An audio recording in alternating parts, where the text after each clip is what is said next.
Hello there, guys. I just did a short little live over at Instagram and told them to come on over here. How are you guys doing?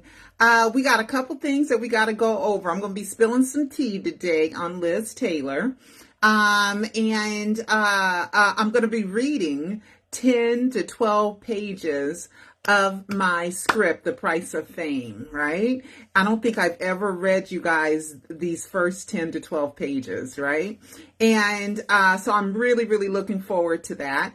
But first, there was some new footage of Michael that was released, and it goes with that whole rumor. Was Michael a part of that whole Sega Game thing? And it came out, yes, he did some music for Sega. He also apparently did some acting for Sega, even though he sounds really, really frustrated here. He sounds so frustrated.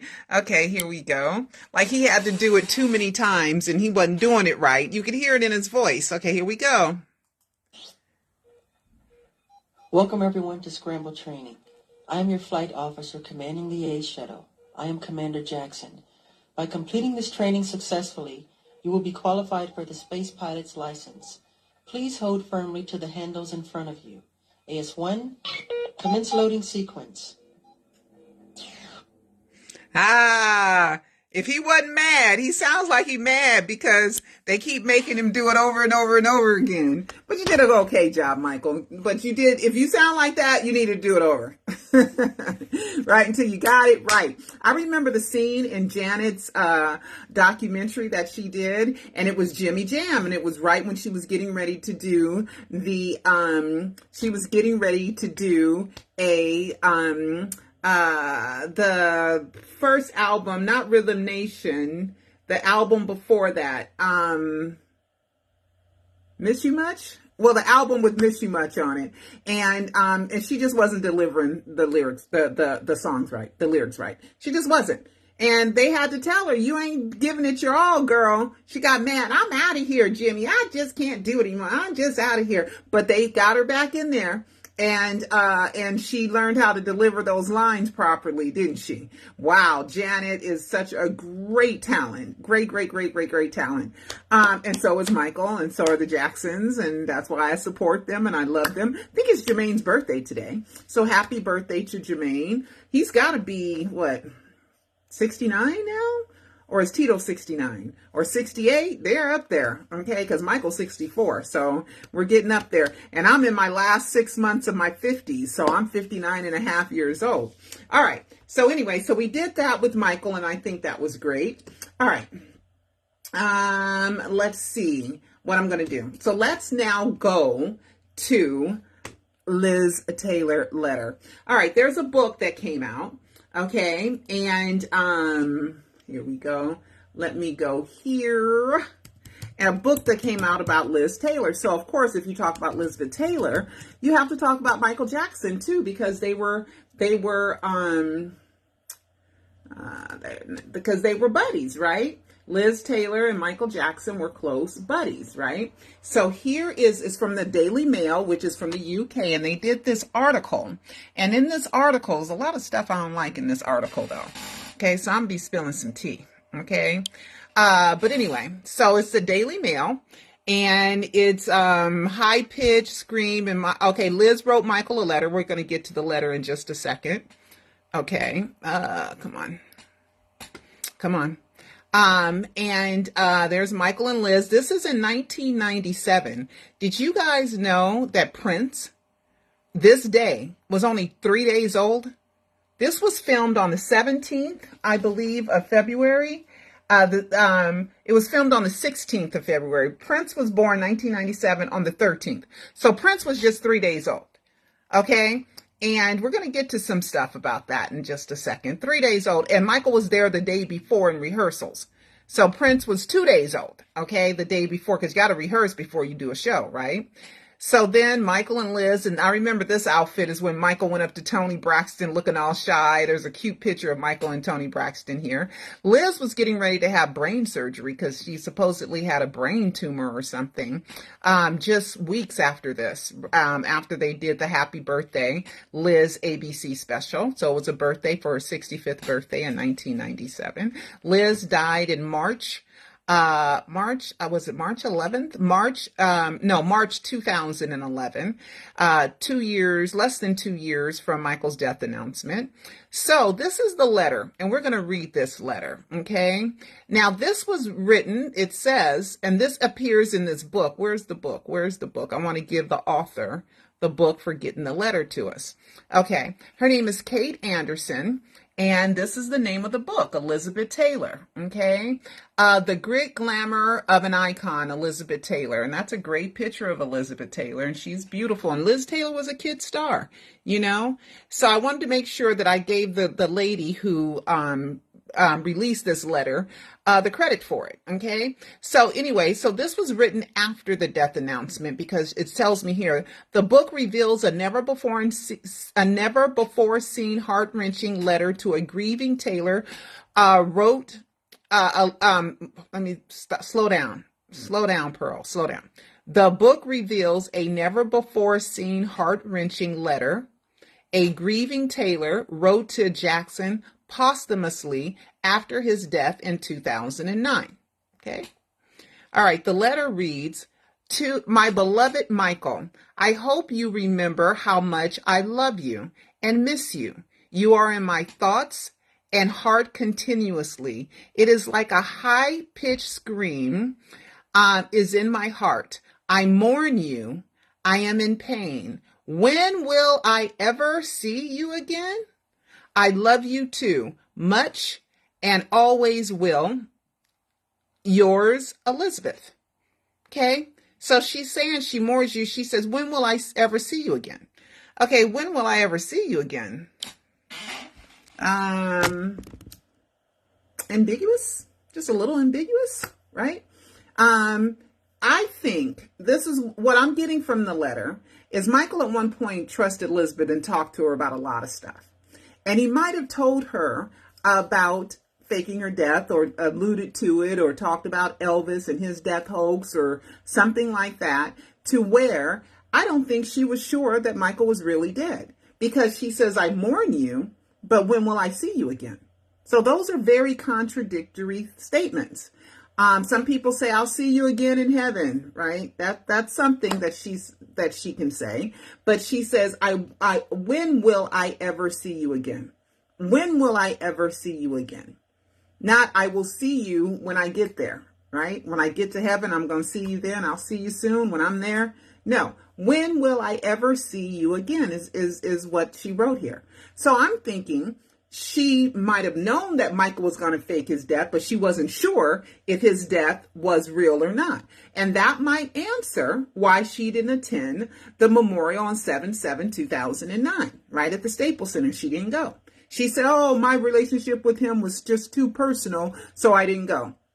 Really? Okay. All right. That's what she said. But she went to the fake burial ceremony. And I don't remember people crying in that fake burial ceremony.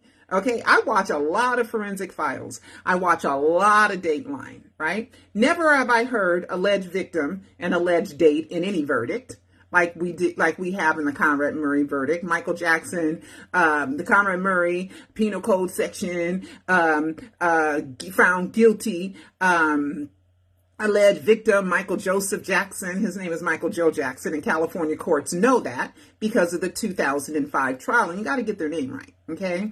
And alleged date. See, they put alleged victim and alleged date. Alleged date, June 25th, 2009. Everybody knows that that's supposed to be a fact, that Michael Jackson died on June 25th, 2009, because people saw him on the 24th. And then on the 25th, he's at UCLA. He's in the hospital. So why is the alleged date? Because they know that body's not Michael's. And they're saying that it's alleged victim. They think it's Michael. They're not sure it's Michael. And they're not sure when that body died. Period. That's the only thing that means, right? Only thing that could mean, right? Especially when we have more and more stuff that supports that, right? So when will I ever see you again? So is she saying, Michael, come see me? Did you fake your death? I don't know. So, I think that's a little weird. Now, Elizabeth, this is a fact. She didn't come to Michael's aid in 2005 trial, during the trial. Michael, I remember somebody telling me that Michael was so happy that Frank Delio showed up.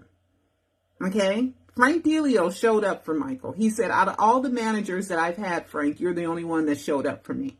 And I thank Frank Delio for that. A lot of other people didn't show up for Michael. They weren't there. Liz, crickets.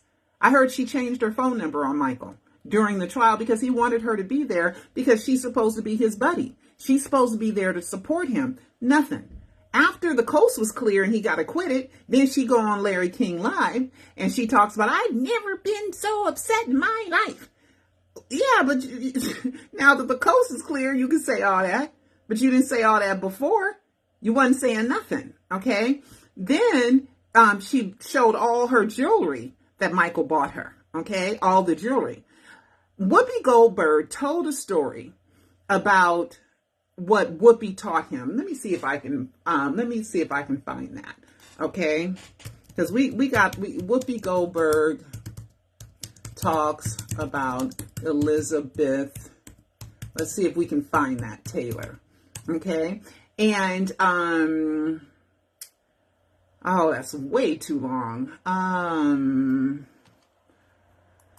Not listening to 20 minutes of something. No. Okay. But anyway, but what Whoopi said is that Liz made everybody pay her for doing things for her. Okay. And she would always charge people to do stuff for her. Right.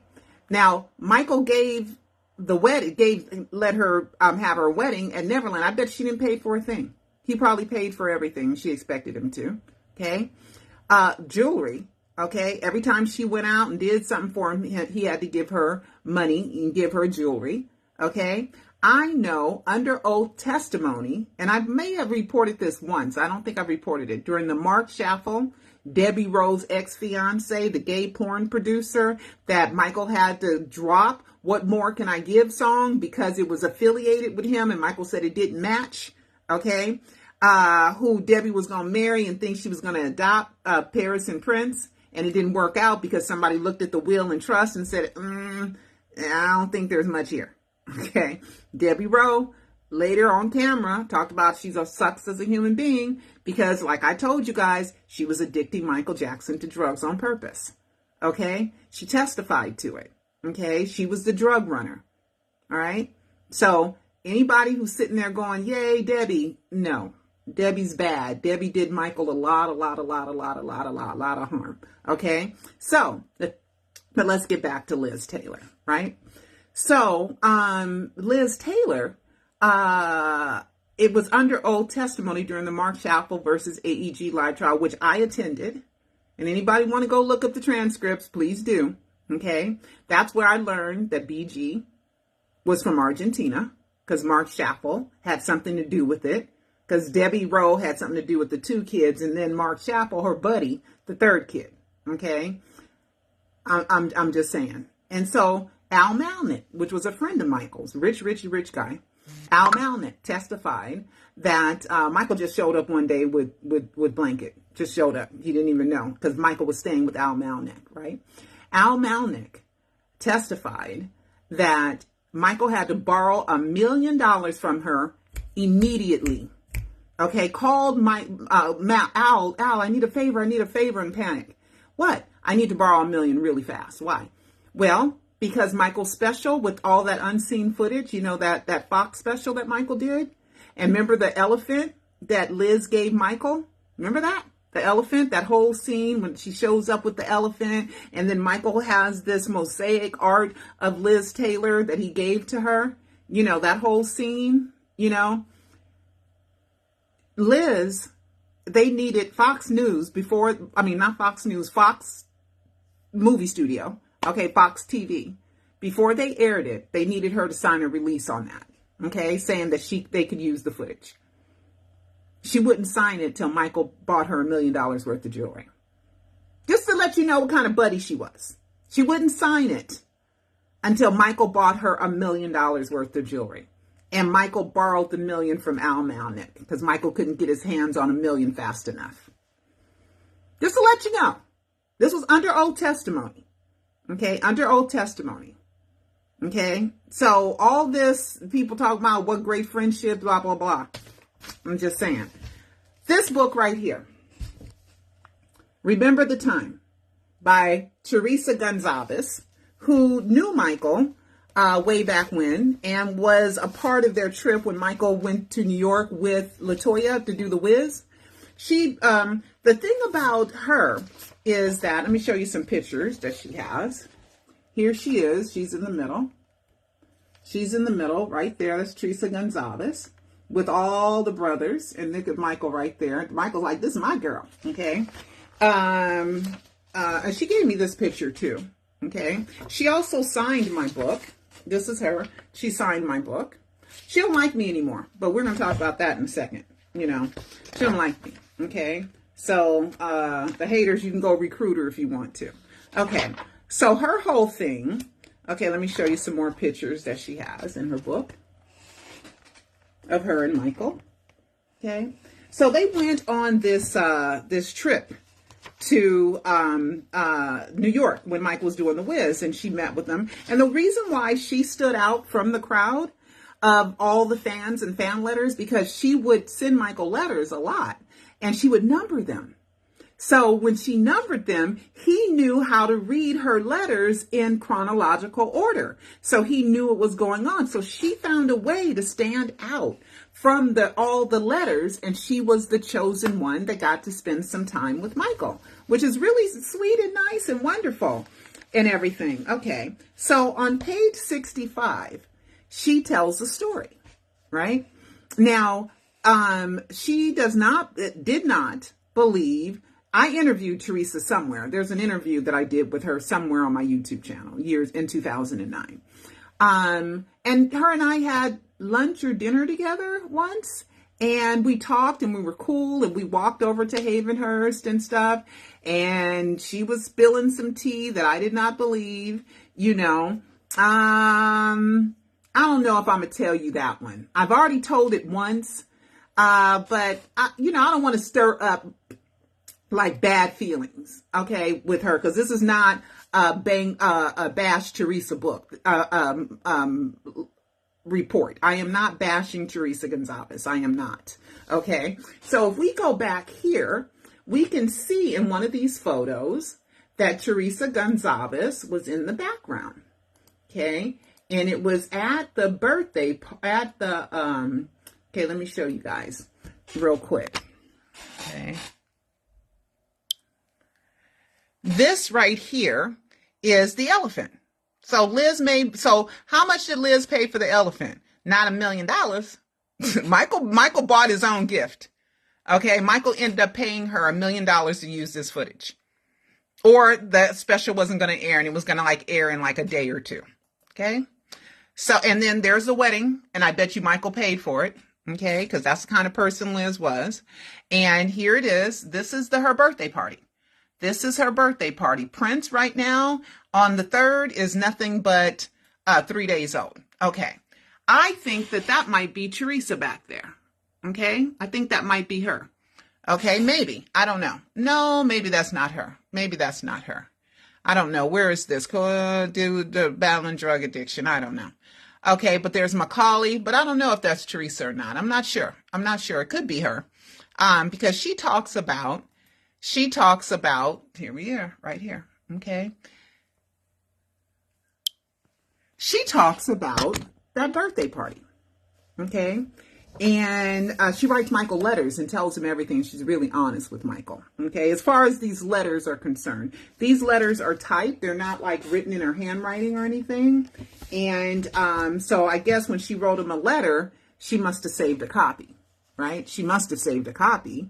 Because usually when you write somebody a letter, you don't copy it. You just write them a letter, and the letter is for them. It's not for you to retain a copy. I wrote Michael a letter, and if I didn't type it up, right? If I didn't type it up, I'd have a copy. And there's one letter that I can't find that I gave to Michael, and I don't have it. Another letter that I wrote to Michael, a couple of them, I'm a journalist, so I gotta chronicle my stuff, and I gotta keep a history of it. But Teresa just writing, a little teenager writing notes to Michael, and so she must have kept a copy. Okay, kept a copy of the letters.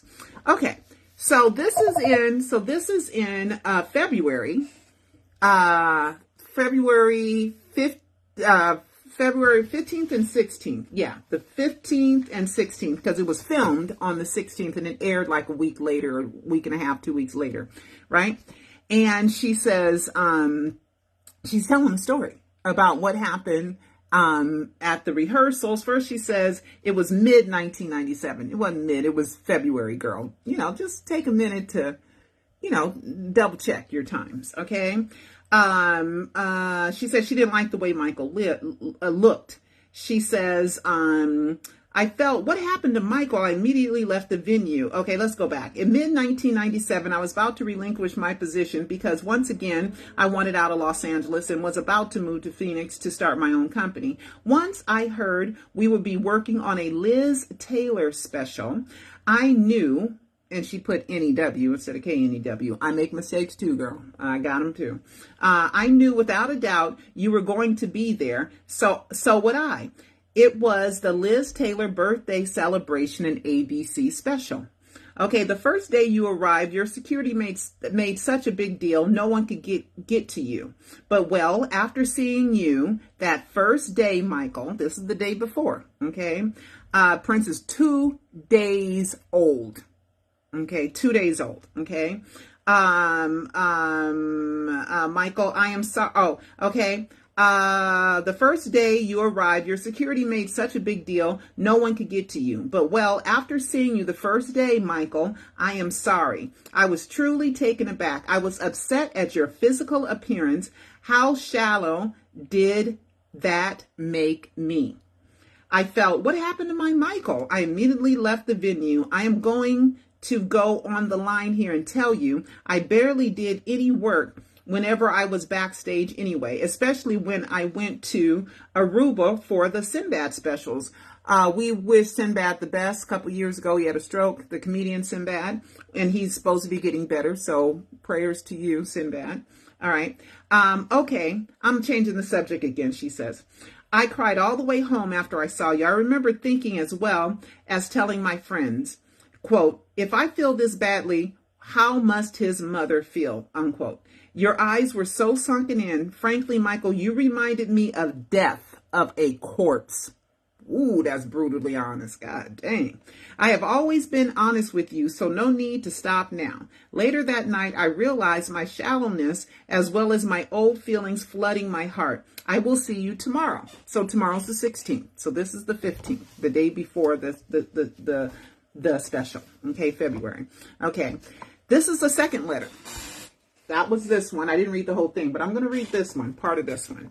Okay, dear Michael, I was determined I would see you this next day. My badge said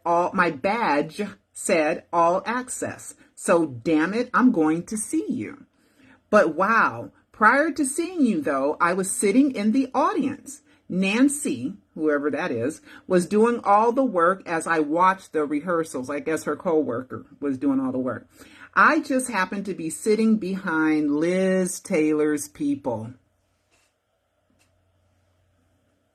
And I nearly threw up in disgust as they sat there saying mocking, horrible things about you. From what I gathered, you had brought Prince Michael over to Liz's home earlier. I don't know if it was that day or what, but this is what they said. Quote, did you see it? The other person, yeah, that baby is white. Where the hell did he get it from? He is such a freak, man. Liz said the same thing. She can't stand him. Unquote. Who the hell would give him a baby anyway? Debbie Rowe, who had her own agenda. Okay, who had her own agenda and couldn't wait to get pregnant again, knowing that she's addicted Michael to drugs. We already went over that, right? So don't leave, Debbie talking about don't leave Michael alone with the baby, with Prince, right? Meanwhile, out there trying to get pregnant again, not by having sex with Michael. No. By an artificial insemination to have another baby. Because what her agenda is to get from Sisterella, that whole Sisterella, we went through that, about inheritance. That's what that's all about. And then Mark Schaffel was supposed to be getting a black baby from Brazil because Michael did They Don't Care About Us in Brazil. And he came back with the Latino baby from Argentina. 300,000 in an RB bag. Just saying. Just saying. Okay. She says, I was so dismayed, such blatant portrayal. I kicked the back of the chair to let them know I was sitting there. At least it shut them up for the moment. I just didn't want to hear it. Why the hell are you surrounding yourself with these people? I went backstage as soon as they announced over the walkie-talkie that you had arrived. Once again, security tried to act like I wasn't going to see you. Yeah, right. Wayne was running your security, whoever Wayne is, okay? I knew he was a friend of Jackie's at one point, and he was at the Jackson softball game a lot. And he tried to stop me when he knew me. I know, just doing his job, right? And that was when you spotted me. Do you remember? I smiled. You smiled back with, once again, instant recognition. Let her through, you told them. I ran over to you and we embraced in a tight, long hug. What a wonderful hug you gave. I hadn't had that feeling in such a long time. I missed you. Where have you been? You whispered in my ear, where have you been? Always here, Michael, always here. How are your sons? You asked me. Again, always concerned about the kids. Okay, so, yeah, I mean, if you want to, this is her book. I know I'm promoting it, but it's called Remember the Time. And she's saying Liz didn't like him, and they're mocking him for bringing home and having a white kid when he's a black person, okay? I always knew this because I read the book as soon as she gave it to me in 2009, right? I might have told this story once, maybe, somewhere in the 660 videos, maybe. Okay, but I decided to tell it again because now we have this book about Liz and they're trying to act like their friendship was all this, all that. You know, when Liz charged Michael for every single solitary thing and took advantage of Michael. Okay, had him buy her millions of dollars worth of jewelry. Okay, end up paying for his own elephant gift. Okay. I don't make this stuff up. I'm the messenger. I'm the reporter. Okay. So when people want to talk to me about Liz Taylor and Michael having this wonderful friendship and all this other stuff, I always remembered this because how could you forget something like this in a book? You can't forget that. So every time I would hear Liz Taylor, I go, right? Because I remembered what Teresa said in this book. Now, is it true? It probably is because, you know, she wrote this in 2009. Liz Taylor didn't die till 2011. Okay, Liz Taylor was still alive when she wrote this, right? When she wrote this, Liz Taylor was still alive. And so I suppose the people that were working with them, so they could have confronted Teresa about this. Because that's very, very, very slanderous, right? Saying that she can't stand him and she was laughing with them, you know, about Michael and his white baby. And who would give him a baby anyway?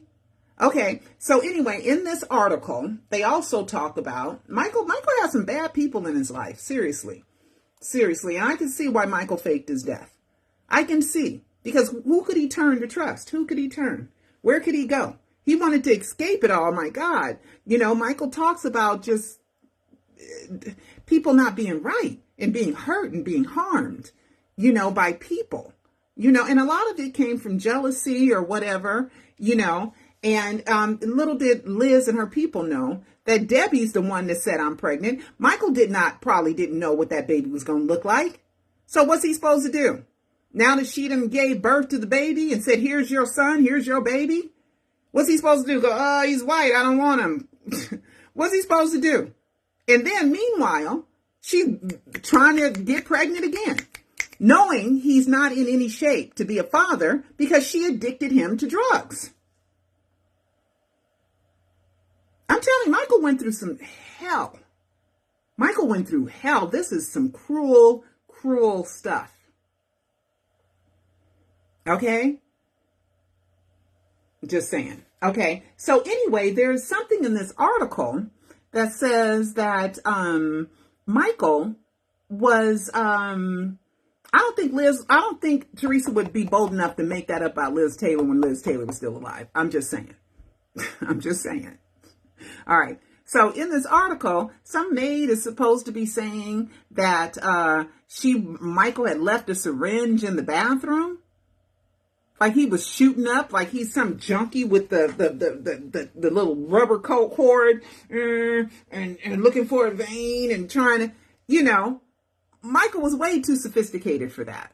He wouldn't let that happen. He let a doctor give him injections, right?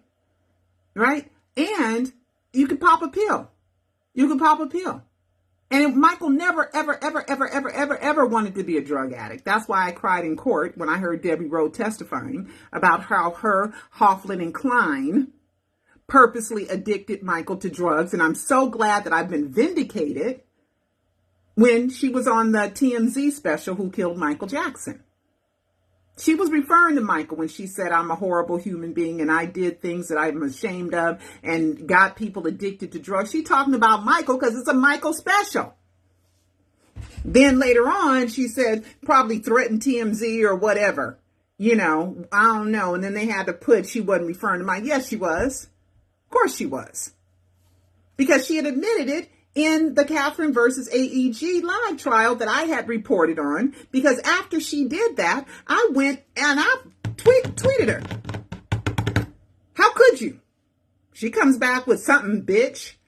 And then it was on for 3 days. Me and her, 2 days, battling back and forth, Twitter, back and forth. I had to drive home and I said, I gotta drive somewhere. She thinking I'm going to drive by her house like I'm some ghetto person. She said, well, I'm on my porch with my rifle and my dog. Girl, this ain't about somebody wanting to kill or murder or something. That's Cecil. I'm going to have to call him back. About kill or murder? Then she accused me of getting with Joe Jackson. I'm like, girl, I ain't that way. I got a man. I don't do that. You got the wrong person. She called her kids Oreos, not even knowing what the hell an Oreo means. An Oreo is a person that's black on the outside and white on the inside. Her kids are not Oreos, okay? Her kids are biracial. She said biracial, but they're not. They're vanilla wafers. They're white on the outside and white on the inside. They're white children. They're not black children. Debbie mixed that up. An Oreo is a black person who acts like they're white, who does things in the best interest of white people, like Larry Elder, who was a KABC commentator and is now tried to run for mayor or something a few years ago. He lost, governor, he lost, but he's a dark-skinned black guy who really thinks about white people, their best interest, more than he thinks about black people's best interest. We call that an Oreo. You're an Oreo. You're a sellout. You're Uncle Tom. So Debbie Rowe don't even know what she's talking about, right? All right. So anyway, I don't know if Michael was shooting up drugs, right? Now, Liz Taylor is credited for helping Michael in 1993 during a very, very tough time in Michael's life when Jordy Chandler and his father were accusing Michael of molesting Jordy, because Jordy's father wanted Michael to build wanted Michael to either build a wing on his house or something, or invest $20 million for a Mel Brooks's movie called Men in Tights. Okay? Okay, I'm going to read the script. So anyway, when I was reading certain portions of,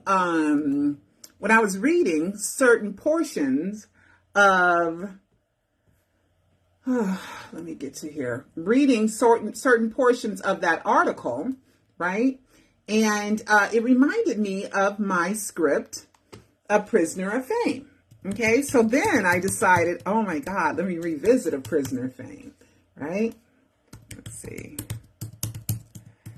All right, so I posted that. Let's see, where did I post it? Okay, here we go. Okay, so I posted these little things here, right here.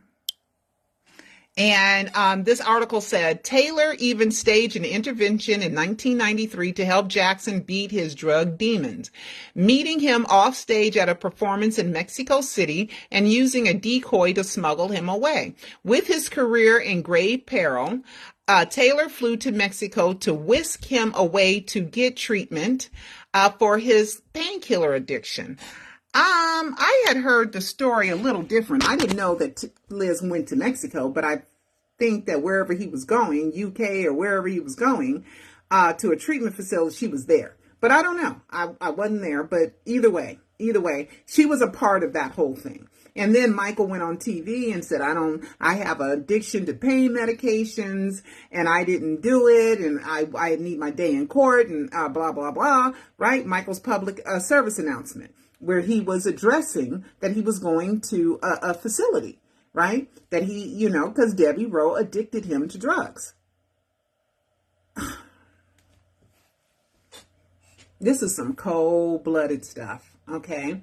So that reminded me of my script. Okay, so now we're going to get to the reading of the first 10 to 12 pages of my script called The Price of Fame.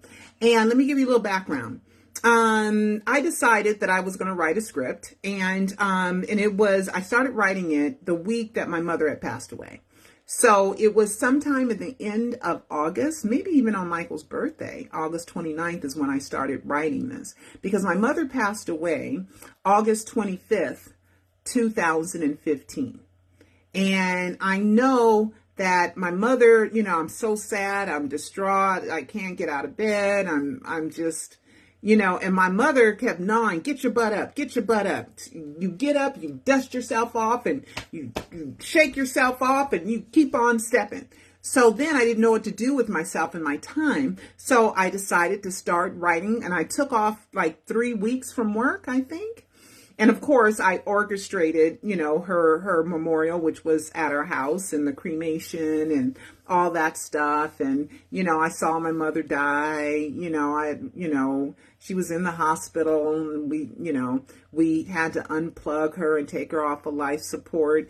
And, the weirdest thing, when they were unplugging my mom, I'm right there, and the whole family's there. Every one of her offsprings are there, even my dad. My mother and father had divorced many years prior. And everybody was there. Every child, every grandchild, we were all there. And I said, I can't watch.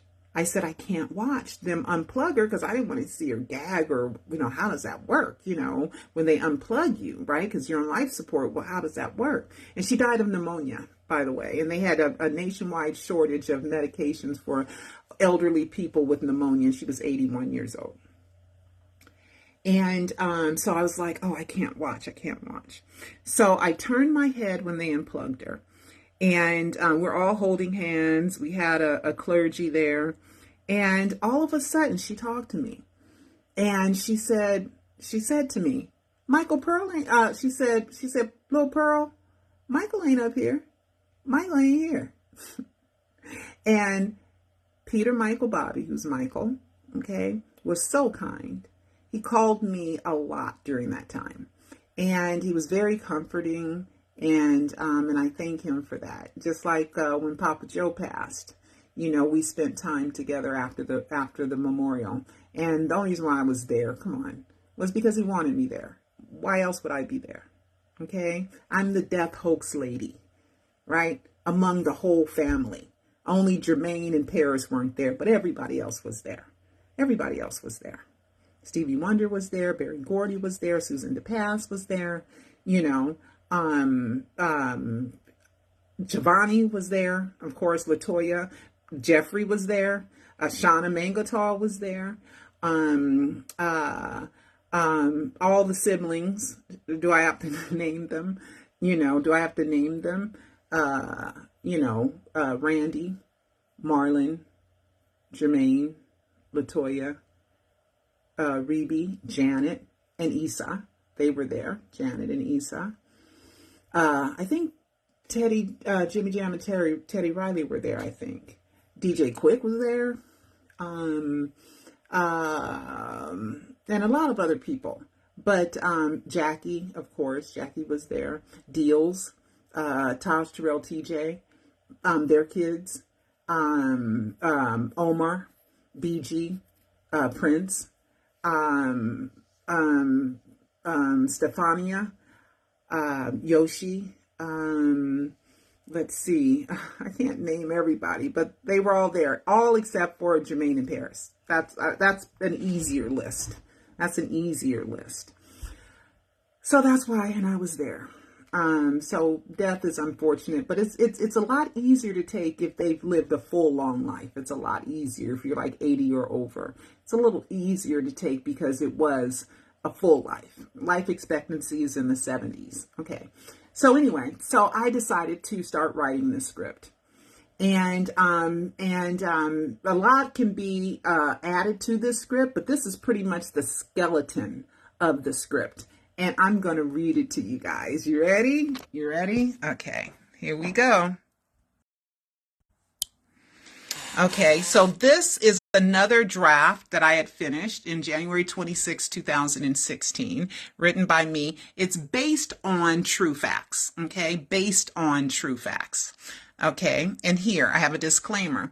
This movie is based on hundreds of verifiable facts, but it is only the screenwriter's speculation that John Branca, Paul Gungaware, Dr. Conrad Murray assisted Michael Jackson in faking his own death.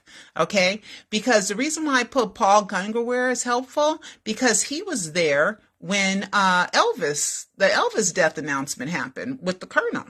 So, and then Paul Gungaware at one point, they said, well, how long have you known about such and such? He said, since the very beginning, which I thought was a very, very suspicious answer. I think I put that in one of the Alive docuseries. Okay. And Paul Gungaware was the co-CEO of AEG Live. Okay. All right. So here we go. Fade in. Staples Center, daytime, Michael Jackson Memorial Ceremony.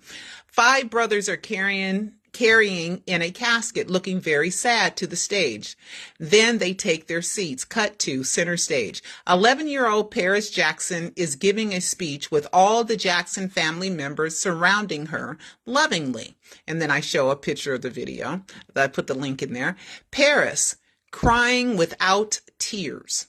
I just want to say, ever since I was born, Daddy has been the best father you could ever imagine. And I just want to say, I love him so much. And then she fell into Janet's bosoms. Remember that? Right? Now, at first, Janet was going to take care of Paris, but I'm glad Janet didn't. Okay? She was going to be the one that was going to help raise Paris. But it didn't happen that way, because right now, with some of the shenanigans that Paris has went through, they would have blamed Janet for every little thing. Right?